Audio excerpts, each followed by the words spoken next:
a gente vai falar de uma doença que, apesar de pouco discutida, é muito comum entre as mulheres. Eu falo da endometriose, que pode, entre tantos problemas, causar a infertilidade. De acordo com a ONU, Organização das Nações Unidas, essa doença afeta mais de 170 milhões de mulheres no mundo. No Brasil, não há um número exato, mas estima-se que ultrapasse 5 milhões. A Secretaria de Estado da Saúde de São Paulo realizou um levantamento que revelou que 7 mulheres vão para a mesa de cirurgia diariamente por causa da endometriose. Vamos saber mais na reportagem da TV Mackenzie de São Paulo. Eu menstruei a primeira vez com 12 anos e já foi uma menstruação com muita dor e continuou durante toda a minha vida com muita dor e sempre falava, é normal ter cólica, sua irmã tem, sua prima tem. Então eu convivi minha vida toda com cólica, era um pavor toda vez que vinha a menstruação. Lilian passou por dores extremas ao menstruar durante boa parte de sua vida. O que ela não sabia é que essas dores não eram normais, eram sintomas de endometriose. A endometriose é uma doença inflamatória, benigna, que acomete mulheres na idade reprodutiva. Ela é caracterizada pela presença de um tecido que naturalmente deve crescer dentro do útero e, quando ele se encontra fora do útero, é determinada que a paciente tem endometriose. Segundo dados da Secretaria de Estado da Saúde de São Paulo, todos os dias, 7 mulheres fazem cirurgia em hospitais públicos do estado por conta da endometriose. A incidência da endometriose, a prevalência é de 10 a 15% das mulheres em fase reprodutiva.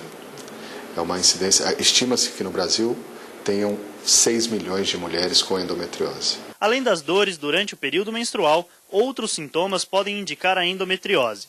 Dor na relação sexual de profundidade, dores para evacuar e urinar no período menstrual e dores na região pélvica, mesmo não estando menstruada. O tratamento para que a paciente deixe de ter a doença é o tratamento cirúrgico, que deve ser feito através da videolaparoscopia.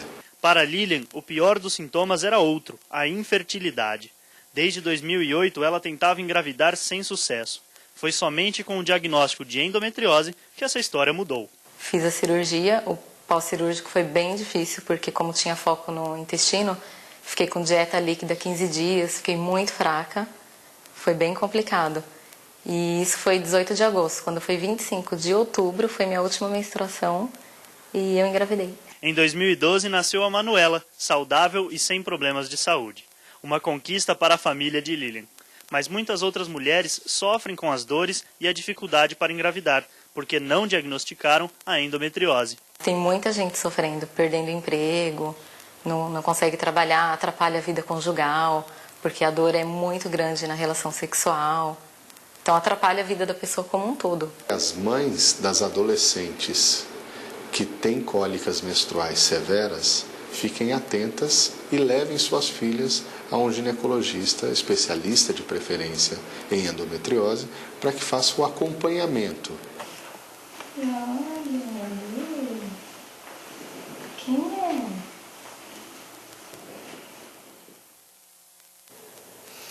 Bom, e a gente segue falando então sobre a endometriose e outras questões que envolvem a saúde da mulher. Para isso eu recebo o Renato Ferrari, professor do Departamento de Ginecologia e Obstetrícia da UFRJ. Através do telefone 0 operadora 21 22 73 50 20 ou pelo nosso Twitter, @Canal Futura, você pode participar com perguntas e comentários. Aproveite. Tudo bem, professor? Bem-vindo ao nosso estúdio. Obrigado. Bom, a gente comentou no começo da reportagem da pesquisa da Secretaria de Saúde de São Paulo, que revelou que 7 mulheres vão para a mesa de cirurgia diariamente por causa dessa doença. É um número muito alto, né, professor? É um número alto, mas a incidência tem aumentado. Eu não sei se tem aumentado a quantidade de endometriose ou a capacidade de nós diagnosticarmos os pacientes com endometriose. E é um diagnóstico complicado? É um diagnóstico complicado, porque muitas mulheres, na verdade, têm o que a gente chama de uma suspeita clínica. A gente tem uma hipótese diagnóstica de que ela tem endometriose. Vou dar um exemplo relacionado, inclusive, à reportagem que diz que a adolescente de filhas de mães que têm endometriose, que tem muita cólica, deve ser chamada a atenção. Então, essa paciente, essa menina, a gente pode suspeitar que ela venha desenvolver endometriose e deve ser tratada, né? O diagnóstico em si é complicado, porque a endometriose pode se apresentar de várias formas. Você pode ter endometriose leve, moderada e severa. Você pode ter endometriose simplesmente disseminada, né? Quer dizer, na cavidade dentro da barriga, como você pode ter no intestino, na bexiga. Então, dependendo do local, você pode ter uma sintomatologia um pouco diferente. Então, a reportagem, na verdade, destaca bastante a dor da cólica, mas há outros sintomas? Então, se a pessoa tem um sintoma, se tem uma lesão no intestino, ela pode ter uma queixa específica do intestino, ou seja, ela tem uma dor no ânus, ela tem uma dor ao evacuar no período menstrual. A cólica é muito importante. Sim. A dor na relação sexual, que eles chamam de uma dispareunia profunda, aquela dor lá dentro, na hora da relação sexual, também é muito importante, assim como a infertilidade. Só que a maioria das mulheres não tem, não vou dizer que não tem a preocupação de ter filhos, mas a infertilidade passa a ser num grupo específico de mulheres que não conseguem engravidar. A gente tem uma pergunta da Simone Simões aqui do Rio de Janeiro. Ela diz que tem uma filha de 21 anos e desde os 13 anos ela tem cólicas que a fazem desmaiar. Já fez vários exames e não apresenta nenhum tipo de doença. Por que dessa cólica? Ela pergunta e de repente pode ser um caso de endometriose? O que acontece? Pode ser um caso de endometriose, porque a endometriose, como eu falei para você, pode ser endometriose leve, moderada e acentuada. Você pode ter uma endometriose, a dor da endometriose nem sempre está relacionada ao grau de acometimento da doença. A pessoa pode ter pequenos focos e ter muita dor. Uma ultrassonografia, uma ressonância magnética não vai mostrar esses pequenos focos, então o diagnóstico não é tão fácil assim.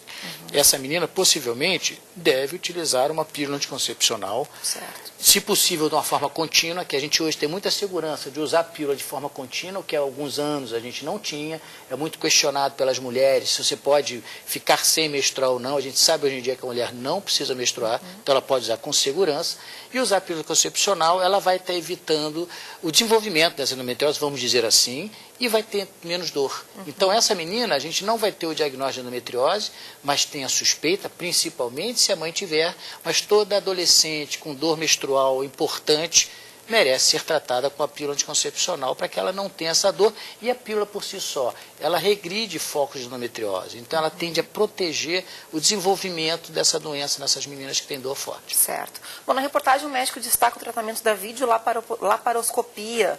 É um tratamento mais de último caso? É indicado para todos? Nem todos os casos. Exemplo dessa menina, por exemplo, uma suspeita de diagnóstico de endometriose e a gente não tem um diagnóstico, né? Na verdade, o tratamento é clínico. E muitas pacientes que às vezes a gente tem até um diagnóstico de endometriose feito durante uma cirurgia, você pode fazer o tratamento clínico. Existem drogas, a pílula é uma delas, como o uso da progesterona. Existe uma droga lançada recentemente, não que seja melhor que as outras, mas tem uma relação boa, tem uma resposta boa. Então, o tratamento clínico ele pode ser feito. Em alguns casos, em que o tratamento clínico não resolve, você não pode fazer. Um caso especial é o caso da esterilidade. A mulher que não consegue engravidar não tem por que fazer o tratamento clínico, porque o objetivo dela é engravidar. Aí ela vai ter que partir ou para o tratamento cirúrgico, dependendo do caso, ou procurar grupos que fazem tratamento da esterilidade para ajudá-la a engravidar. E esse pós-operatório, se for o caso de fazer, em último caso, a cirurgia, como é que é esse pós-operatório? A laparoscopia, como você falou, né, quer dizer, é uma forma de operar, né? Em vez de você abrir a barriga, você utiliza alguns furos. No mundo todo, essa cirurgia é realizada com muita frequência. No Brasil, nem tanto. A gente estava conversando sobre a possibilidade do uso no SUS, dessa cirurgia no SUS.